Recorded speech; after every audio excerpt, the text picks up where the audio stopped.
السلام علیکم دوستو، میرا نام ہے اسیب شفقت اور آپ دیکھ رہے ہیں ہنسی ٹی وی۔ روایت ہے کہ حضرت داؤد علیہ السلام کی قوم کے 70,000 آدمی ایلا نامی گاؤں میں رہتے تھے۔ یہ لوگ بڑی خوشحال زندگی بسر کر رہے تھے۔ اللہ تعالیٰ نے ان لوگوں کا امتحان اس طرح سے لیا کہ ہفتے کے دن ان لوگوں پر مچھلی کا شکار حرام فرما دیا، جسے سینچر کہا جاتا ہے، اور ان لوگوں کو آزمائش میں اس طرح سے ڈالا کہ صرف اس دن ہی سب سے زیادہ تعداد میں مچھلیاں اس سمندر میں آیا کرتی تھیں، جبکہ باقی عام دنوں میں بہت کم۔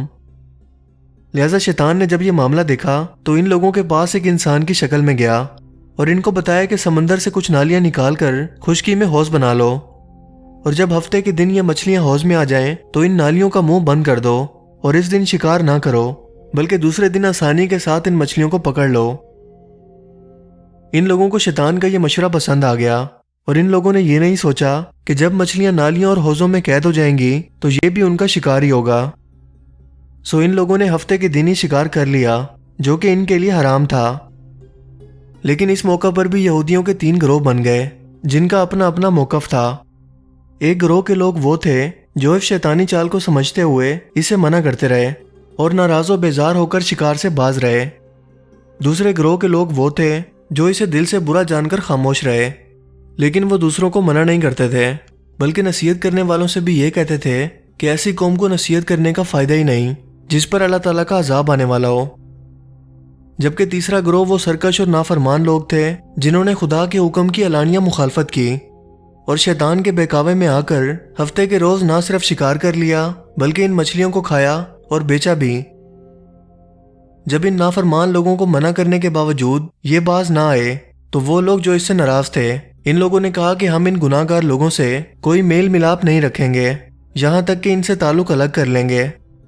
چنانچہ ان لوگوں نے اس گاؤں کو 2 حصوں میں تقسیم کر کے ایک دیوار بنا لی اور آنے جانے کے لیے ایک الگ دروازہ بھی بنا لیا۔ حضرت داؤد علیہ السلام کو جب اس واقعے کی خبر ہوئی تو انہوں نے غضبناک ہو کر شکار کرنے والوں پر لعنت فرمائی اور انہیں بد دعا دی، جس کا اثر یہ ہوا کہ ان خطا کاروں میں سے کوئی بھی شخص ایک دن اپنے گھر سے باہر نہ نکلا۔ لہٰذا باقی لوگ انہیں فکر کے مارے دیکھنے کے لیے دیوار پر چڑھ گئے تو دیکھا کہ وہ سب کے سب بندروں کی صورت میں مسخ ہو گئے ہیں۔ یہ لوگ ان کی طرف کا دروازہ کھول کر اندر داخل ہوئے تو وہ بندر اپنے رشتہ داروں کو پہچانتے تھے، ان کے پاس آ کر ان کے کپڑوں کو سونگھتے تھے اور زاروں قطار روتے تھے۔ لیکن ان لوگوں میں سے کوئی بھی شخص ان بندر بن جانے والوں کو نہیں پہچانتا تھا۔ ان بندر بن جانے والوں کی تعداد 12,000 تھی۔ یہ لوگ 3 دن تک زندہ رہے اور اس دوران کچھ بھی کھا پی نہ سکے، لہٰذا یوں ہی بھوکے پیاسے سب کے سب ہلاک ہو گئے، جبکہ شکار سے منع کرنے والا گروہ بالکل صحیح سلامت رہا۔ ان لوگوں کو اصحاب ایلا کا نام دیا گیا ہے۔ اس کے علاوہ دل سے برا جان کر خاموش رہنے والوں کو بھی اللہ تعالیٰ نے ہلاکت سے بچا لیا۔